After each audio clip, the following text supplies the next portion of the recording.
Is China responsible for climate change? Or is this more Cold War hypocrisy? We'll discuss this and more on this week's China Report.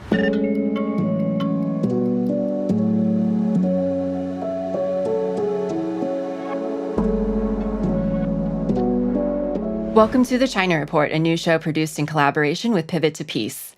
Every week, we'll be helping you sort through the propaganda with an independent view of the country that we're taught to hate, but know so little about. I'm your host, Amanda Yee, and this is my co-host, KJ Noh. KJ, why don't you start us off with the headlines this week? Chinese scientists extract lithium sustainably from seawater.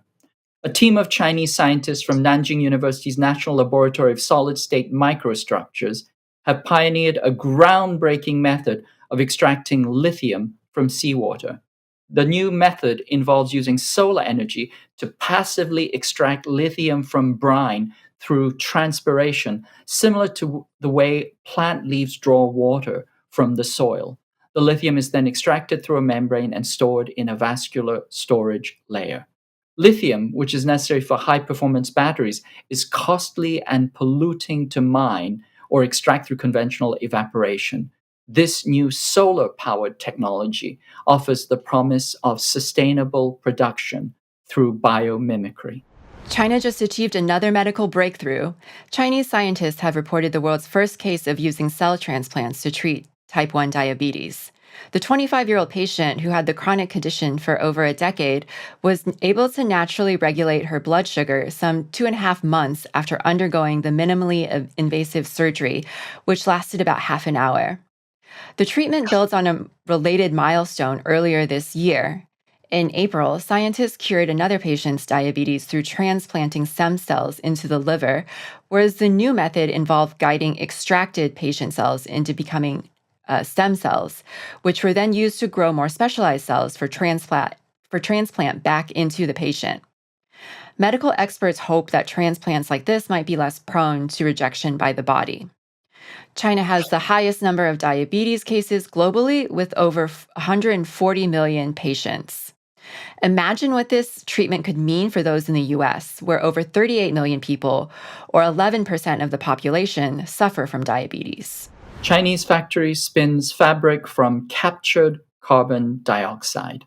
A cutting-edge factory in China captures carbon dioxide emissions and transforms them into wearable polyester fibers. This green tech company, Shenhong, located in Jiangsu province, is part of an industry-wide green tech transformation in China.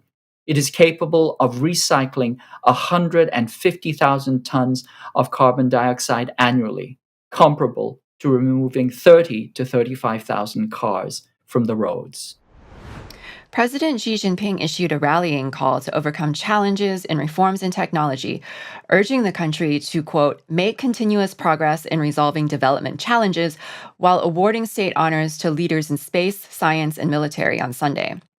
This ceremony was part of celebrations to mark the 75th anniversary of the People's Republic of China this week.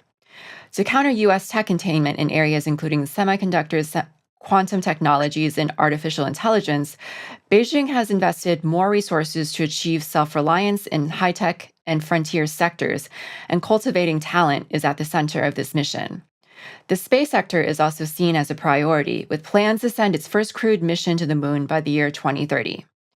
This past weekend, the China Manned Space Agency unveiled a specially designed spacesuit, which crew members would wear for this mission. The moon landing suit is equipped with a built-in long and short-range camera, an operations console, and a glare-proof helmet visor. China has also pledged to provide more opportunities and funding for young tech talent. China tested an ICBM for the first time in 44 years. The PLA rocket force tested an ICBM with a dummy warhead outside of its territory for the first time in 44 years. It's suspected that the missile was a Dongfeng 31, a multi-stage solid-fuel rocket that can travel 11,000 kilometers and capable of carrying multiple warheads. It has a terminal velocity of Mach 23. The U.S. has recently leaked its nuclear doctrine targeting China, and it's widely urged in elite policy circles for the U.S. to use nuclear weapons against China when it goes to war. President Xi Jinping, in his national address yesterday, warned that China must prepare for hard times ahead. Well, you've probably seen their videos on social media, activists dressed in pink, disrupting congressional committee hearings, shouting over an almost unbroken stream of tough on Beijing rhetoric from politicians, holding up signs that read, China is not our enemy. These activists are from CodePink's China is Not Our Enemy campaign, who are constantly in DC trying to stop the escalation of war against China, urging for more collaboration between the US and China. This week, we are honored to have Megan Russell, the campaign coordinator for China is Not Our Enemy. Megan, welcome to the China Report. Thank you. It's good to be here. Well, we're really glad to have you. Maybe to get started, can you talk a little bit about the China is Not Our Enemy campaign? Like what are some of the campaigns you're doing? What do you do in DC to, stop this really scary, dangerous escalation against China? Yes, thank you. I'd love to. So I'm the campaign coordinator of the China's Not Our Enemy campaign at CodePink.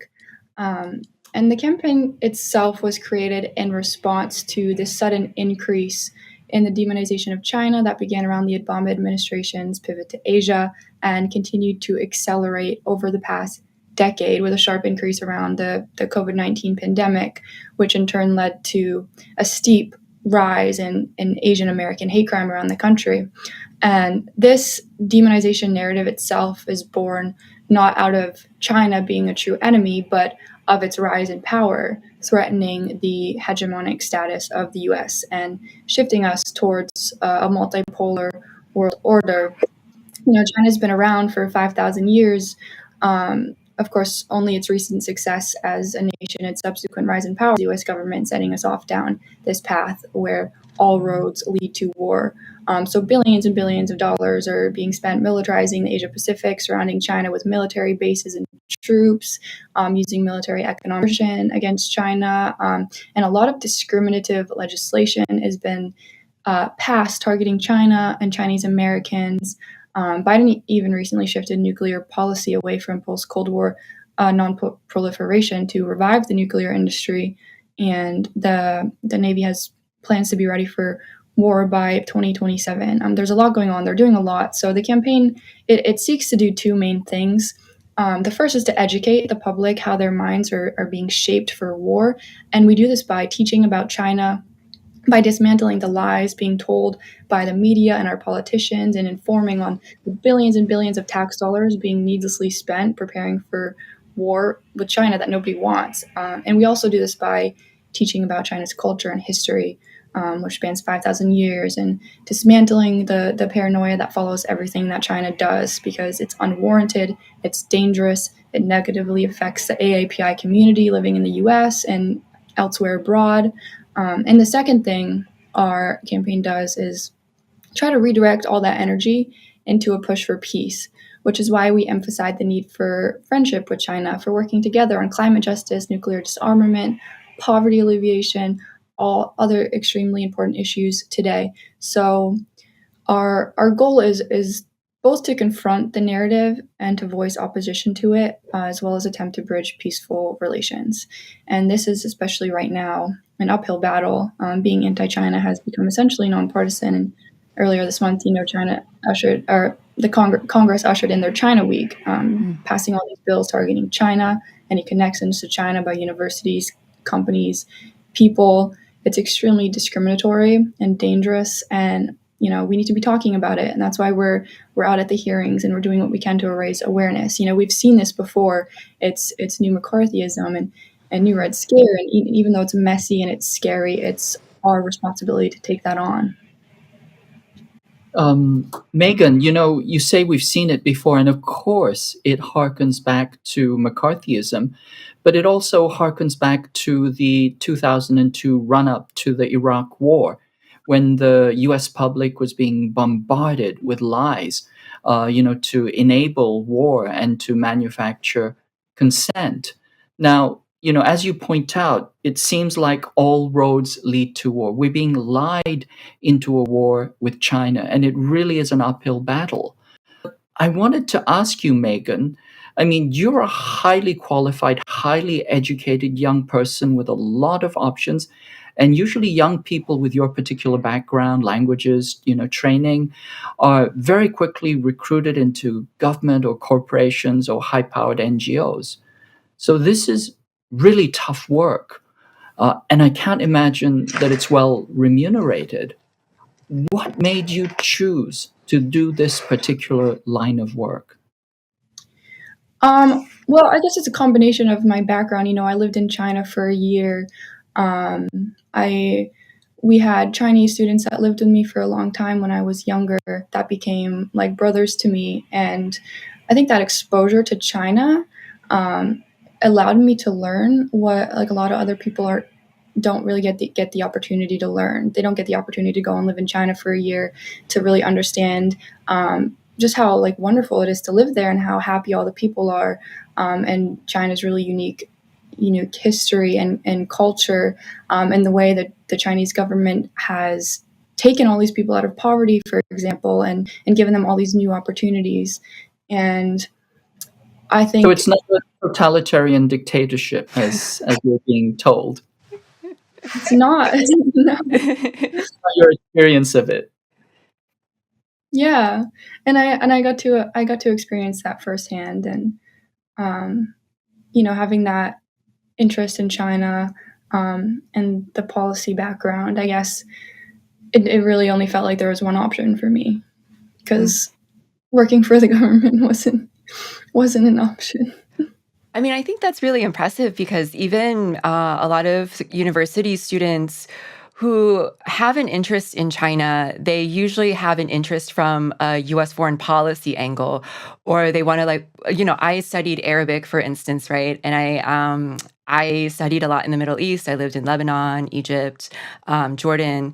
And even then, there were a lot of my classmates were interested in working for the State Department, or they were working for some like government position after they graduated. So I guess I'm wondering, when you had this experience living in China, um, did you have a shift in perception, in like changing your perception around China? And do you use that experience to kind of get other people on your side? Because we're so propagandized by China, right? Everywhere you turn, the media finds some way to demonize China. So, like in this environment, what are the tools that you use to effectively shift public opinion? Yeah, like KJ said, moving public opinion is really an uphill battle, because opposition forces have every resource at their disposal. And one of the recent legislation passed, I believe, a $1.6 billion bill funding anti-China propaganda around the world. That's a lot of money, a lot of articles, and unfortunately, most people don't know a lot about China. They don't have the experience to travel or live there, so they'll believe whatever they read, especially if they think the news source they're reading is trustworthy, which I'm sorry to say is usually not the case. Unfortunately, most mainstream media outlets have their own agendas, and most of those agendas are directly linked to U.S. government interests. So, you'll read a lot of articles, saying Israel's indiscriminate killing of Palestinian civilians is justified, because that's what they want you to think, and that's one of their main tools for manufacturing consent for war. And this is where independent media becomes super important. And there are lots of great resources out there covering China without the U.S. bias, including the China Report, of course. And I certainly always recommend people to explore those if they're not able to travel to China themselves. Because at the end of the day, you are what you read, you are what you watch, your thoughts and your beliefs are what you allow them to be. And if you're complacent with the mainstream media's agenda, then you're allowing yourself to be another cog in the war machine. Though I certainly don't know why you'd believe what the government tells you about China when you acknowledge they lie about all other issues. But this is a journey everyone needs to have for themselves. And I think on my end and our end, what we have to do is keep talking about these topics and unraveling the propaganda with truth and sanity. But I think it's really important to consider because it's a historical trend, and when you connect the dots, I find it's easier to weave your path through the lies. But when the media's central narrative is so far to one side that any opposition to that narrative is outright condemned, then you know there's really something wrong.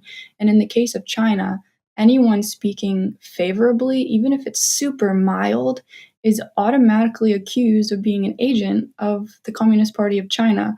That's how they censor people, by painting them as evil.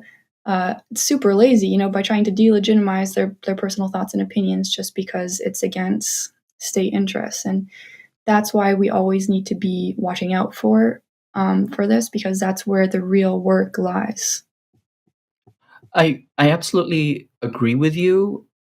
And, we've seen images where Nancy Pelosi tells CodePink protesters, when they're protesting in favor of Palestine, to go back to China. Literally, this is over the top demonization and absurdity.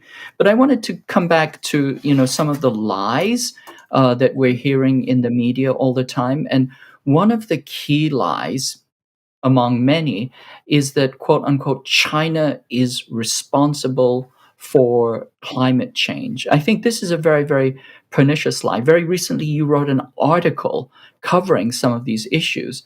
But, just to kind of encapsulate it in the simplest sense, carbon remains in the atmosphere for 300 to 1,000 years. China has come onto the industrial sphere very recently. So cumulative amounts are what matter. It's not the daily journal, it's the balance sheet. It's not the flow, it's the stock.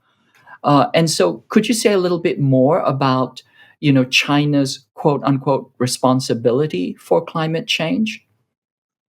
Yeah. Well, first, I think it's really important to understand the historical context of China's rise and its transition to becoming what it is now, a green superpower, because it's not as simple as a lot of our politicians make it out to be.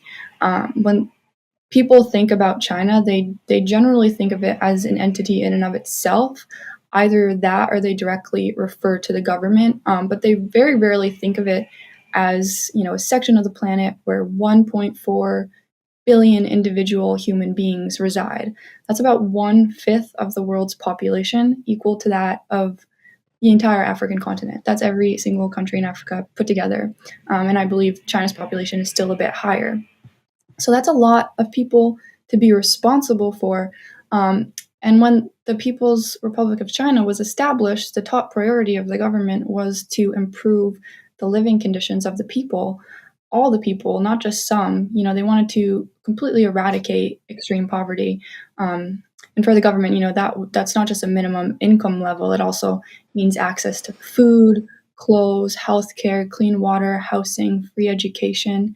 It means infrastructure and functioning systems. And throughout the past half a century, through market reforms, rural collectivization, and other poverty alleviation programs, China was very successful in its mission. And by 2021, the last 100 million people were taken out of extreme poverty, which was about almost 900 million total.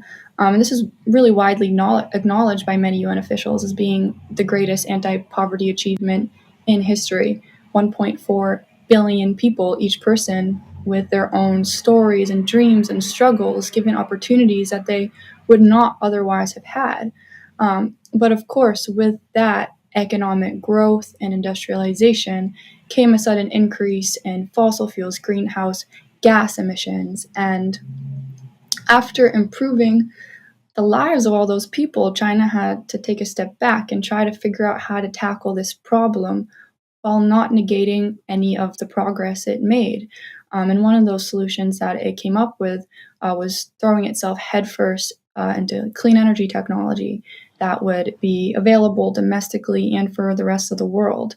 So China began manufacturing renewable tech and industries from solar to wind, green hydrogen, geothermal, etc. And today, China has approximately 80% of the world's capacity for solar manufacturing, which is widely available and very affordable for other nations. In fact, the production of solar and wind tech enabled other nations to reduce CO2 emissions by over 800 million tons just in 2023 alone. So, along with this investment into green technology, China also ushered in this internal green revolution, so to speak, and has a set of concrete plans to reach carbon neutrality by 2060, with a carbon peak no later than 2030. And recent data points that this peak has already come and gone since carbon emissions are on the decline. So they're early to their goals. But what are they doing exactly? Well, a whole lot of domestic solar projects. They plan to install solar panels in over half of the rural administration, which is about a quarter of the population, as well as build massive wind and solar farms in the dry, arid desert regions and connect these to towns and cities through high speed transition lines. There's also plans to build a unified power grid for the whole country, which would enable it to better manage the supply and demand of electricity so nothing goes to waste. And in 2022, I believe China installed as much solar capacity as all other nations combined, and then doubled that the next year. So far more than any other country. And that's along with a series of eco projects in the past decade. China contributed to a quarter of the world's new afforestation in the past 10 years. So there's no doubt that there's still a long way to go for China, but they're very, very active in their climate goals. And through this have become this green energy superpower, really doing far more than any other nation to commit to its sustainability goals and counter climate change. And I think it's also important for us to highlight that despite China being this, leader in green transition and really kind of showing us the map and a compass for getting out of global climate catastrophe, I think we have to point out that the U.S. has been firmly opposed to China's leadership in this. Can you say some more about that? Yeah. Yeah, and I just want to go back briefly to what I first mentioned, that China is a country of 1.4 billion people. And when measuring that up against other nations by calculating the CO2 emission per capita, China falls short of many other countries. The US actually has far more greater emissions per capita, as well as Canada, Australia, Saudi Arabia, Japan, Poland, many other nations. Additionally, like you said, China is a relatively new industrial power, and the total amount of CO2 emitted over the last few decades is far, far less than the 400 billion metric tons produced by the U.S. since 1750. It was only in recent years that China saw this very sharp growth in emissions. But why I are think these it's, important? excuse me. Yeah, I think it's also important to point out that probably up to 33% of China's greenhouse gas emissions is actually manufacturing, which has been offshored from the West. If you look at the charts, you can see very clearly that a great chunk of China's greenhouse gas emissions are actually Western plants that have been placed in China. So China is attributed with the greenhouse gases, and then that is, re-imported, a kind of as a clean product. But I think that also has to be part of the picture as well. Yeah, certainly. And all of this really highlights the multi layered hypocrisy of Western powers, which is first, you're not allowed to industrialize or develop. And if you do, we're going to blame climate change on you, even though it's us who's been polluting the world since the Industrial Revolution. And we're going to demand you fix it because it's now your problem. How dare any nation manage to combat years and years of damaging foreign intervention and come back stronger? How dare you go from low to high on the UN Human Development Index? How dare you pollute more than us, even though you have over 4 times our population? So there's one hypocrisy, which is built off the back of Western superiority and colonialistic doctrines that is overwhelmingly rampant, but altogether ignored by even some of the most progressive leaders that will still argue that an American person deserves more than a Chinese person, deserves a job more, deserves education more, deserves opportunities, deserves anything more, and they remain so just brutally ignorant as to where these thoughts originate. I mean, some are just outright racist, but others seem to not realize it. And the second hypocrisy is, of course, this demand that China needs to do more. That coincides with this blatant undermining of everything it's doing and it has done. And there's two main reasons why the U.S. tries to sabotage China's green tech monopoly, which is money and power. And neither of them are good reasons, especially not in the face of an existential threat of the entire planet. But let's start with money, right? So China's been making all these electric vehicles, which are becoming a lot more popular in China. In fact, some cities have even made the transition entirely to electric public transportation. And these are extremely affordable too. I believe around 10,000 US dollars per vehicle on average. Well, who does that threaten? The entire US auto industry, who I might add poured $85.5 million into lobbying efforts just last year, which was a record high. And Biden just locked in steep tariffs of 100% on Chinese electric vehicles, thereby doubling the price for US consumers, making them more difficult to afford. And of course, our politicians are more concerned with protecting the auto industry than converting to environmentally friendly transportation. But that's only a small part of it. They've put tariffs on anything green tech coming from China, chips, batteries, etc. And this isn't solely monetary because the US doesn't have an industry to protect. This is because of security reasons. The US doesn't want China to have a monopoly on any industry, and certainly not green tech, which the whole world needs if it's going to keep existing, right? And it all really comes back to the US desire for global hegemony, which no longer exists and will never exist again unless a major war shifts the power balance. So these are horrible, pointless policies, and anyone who knows anything agrees that this is only going to slow the transition to renewable energy. The chief economist of the IMF, Pierre-Olivier Gauchina, has said that these high tariffs will make it more difficult to coordinate policies that address the global challenge. And many policy professionals have said similar things, that these moves are all bad for the environment. And the U.S. is essentially putting its own interests ahead of global interests. It's nothing new, certainly not, but it needs to be talked about more. I mean, we're at a time when we really can't be messing around or taking chances. A global McKinsey Institute report recently wrote that any delay in global carbon neutrality goals will have very heavy costs for all of us. And there's not one person who won't feel the effects of climate change in the coming years. And we're already seeing it. These policies, these delays are unacceptable. It's inadvertent environmental destruction, ecological harm, and in many ways, murder.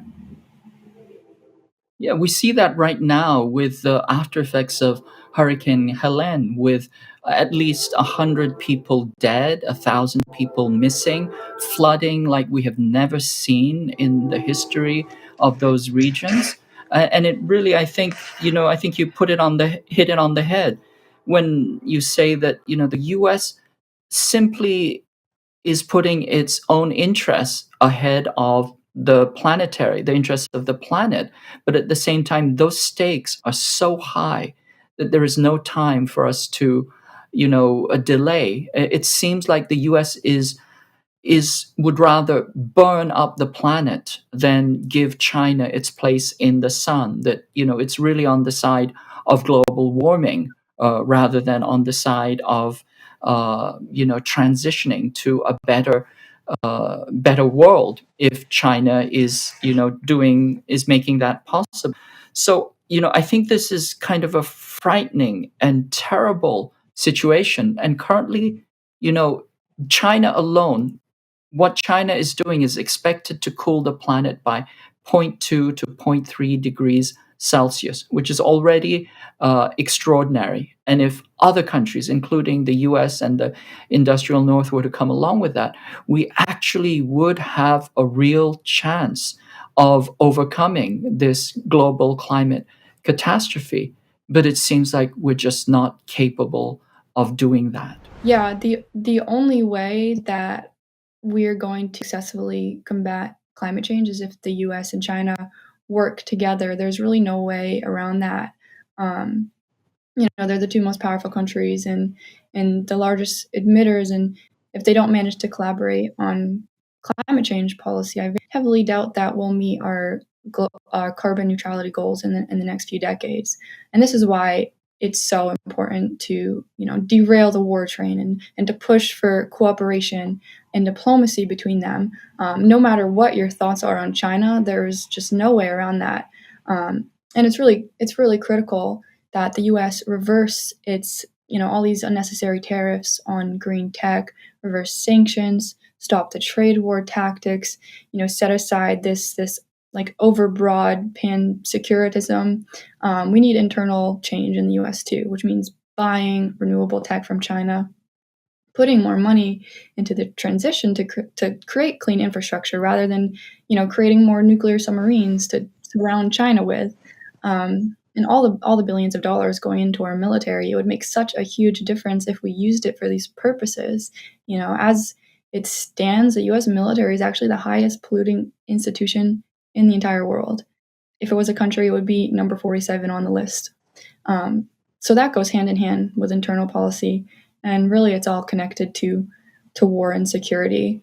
But do I think that it's possible to work together in this current climate? I'd have to say yes. Otherwise, I'd be pretty hopeless. But there's definitely a long road to true cooperation. I mean, many U.S. leaders still don't even acknowledge climate change. Like Trump calls EVs green new scams. And I know there's people in government that care about these issues, but it always seems to fall short of all the other interests at play, like war and the economy. And then there's the other barrier, of course, which is the widespread anti-China sentiments and paranoia. And I think the only way to effectively change the current trajectory is to get involved from the outside, to protest from the ground up, to tell our government leaders what we want and what we need to survive, which is true climate cooperation with China. Well, China is not our enemy is doing really, really important work, and we really thank you for your time. But before you leave, Megan, maybe can you let people know, how can people get involved with China is not your enemy, or how can they find out more information about the campaign? Yeah, it's super easy to get involved. If you send me an email at megan@codepink.org, I'll send you all the resources. We have bi-weekly meetings and a really robust book club where we learn and talk about China's history and foreign policy. And you can also read more about the campaign at codepink.org/China and check out some of our articles and past webinars and keep up to date with any events that we have in the future. We have a multitude of actions you can partake in, including writing to Congress and other political leaders about and a recent action about green tech policies directly to U.S. climate envoy John Podesta. So make sure you bombard his inbox and let him know that this is completely unacceptable. And yeah, lastly, just continue fighting the good fight, continue learning about China and utilizing these great independent news like the China Report. Thanks so much, Megan. Thank you. So, just 5 days after the U.S. China climate talks, Biden announced he was increasing tariffs on Chinese solar panels, EVs, and the batteries that run them. And he accused the Chinese government of what he called unfair non market practices and flooding global markets with artificially low priced exports. And so while the US publicly criticizes China to do more in terms of combating climate change, it also behind the scenes undermines its efforts through these kinds of tariffs and sanctions. Just last week, Biden proposed a ban on Chinese software in all Chinese made cars, effectively banning any kind of Chinese smart car from entering the US market. And in addition to this, the House passed 25 anti China bills, one of which would have put even more tariffs on electronic EVs coming from China. So it seems like these US imposed measures are designed to increase the cost of this kind of Chinese technology and Chinese goods that are needed for the green transition, the energy transition, and would slow down our own shift away from fossil fuels. So, KJ, I wanted to ask you, does the US even care about climate change, or is it using it as another cudgel to delegitimize China? And, couldn't we really collaborate with China in this increasing escalation, in this increasing aggression against China? Well, it doesn't look like it, does it, Amanda? I mean, does the US really care about climate change? Everything that it's doing points in the exact opposite direction. As you pointed out, all the sanctions, all the attempts to undermine and to obstruct China's green tech transition and its benefits for the world. It's putting its pressure it's not only closing its own doors, but it's putting pressure on other countries. And it's spreading some extraordinary lies as well in order to undermine this. Of course, we know about all the lies that China is the greatest polluter or the greatest emitter. We can show that that is not the case, very simply as we show that because carbon dioxide accrues in the atmosphere. It's like it's like when you have debt. It's not what you spend daily. It's how much debt you have accrued on your credit card, over years. That's what's really important. So this, in and of itself, is a real misnomer. But the idea that the U.S. is saying, for example, that solar panels, which have polysilicon in them, are built from slave labor, and therefore they have to be completely and totally sanctioned. And we've shown many times on this show, that these allegations of slave labor are completely unfounded. But the U.S. has no shame in trotting out these extraordinary lies in order to undermine a green transition. So, I think it's not an exaggeration. I mean, there's probably some part of the ruling elite, they understand that going green means you have to go red, that it has to involve some measure of, organized, structured, dirigist planning for the economy. And it involves not simply thinking about energy sources, but building out entire infrastructure. For example, building public transportation, transitioning to different modes and forms of consumption. It's a kind of fundamental structural change in government and the economy, which I think this ruling elite is not capable of conceiving. And so, to put it bluntly, I think they would rather be dead than red. They would rather destroy the planet than follow a meaningful and possible transition to green economy if it is led by China or if it involves applying quote unquote socialist principles. So I think that's the real problem that we're facing, that the US does not want to change.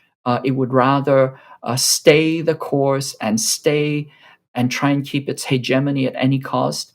And global warming is just an afterthought. It's simply rhetoric that they're putting out in order to demonize China further, in order to escalate to war. Well, I think it really speaks to the need to really get organized in these organizations like CodePink to stop the major escalation on China. We are headed toward war. This is headed in a very dangerous direction. We are headed toward war with like a nuclear superpower, and people need to get organized as quickly as possible to stop this dangerous escalation. Well, this is all the time that we have for this week's China Report. If you like this week's episode, make sure to like, share, and subscribe. We're going to leave you with this disruption from activists from CodePink's China's Not Our Enemy. This was done maybe like a year and a half ago. They disrupted a congressional committee hearing on anti-China policy. So we'll see you next week on the China Report. But this committee is going to fuel war and hate. China is not our enemy. We need cooperation, not competition. The biggest issue in the world is the climate crisis. We have to address the climate crisis. This committee is just furthering hate. We have 250 military bases surrounding China with more than 50 people of Guam and Hawaii with people, their land, their water is being poisoned. We need cooperation, not competition. Or declare war.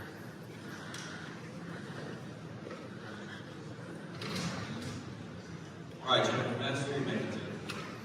Thank you. This committee, as I was saying, this committee is about saber rattling. It's not about peace. We need cooperation. Climate change is the biggest threat to this country and the world. We need to address that. China. Children are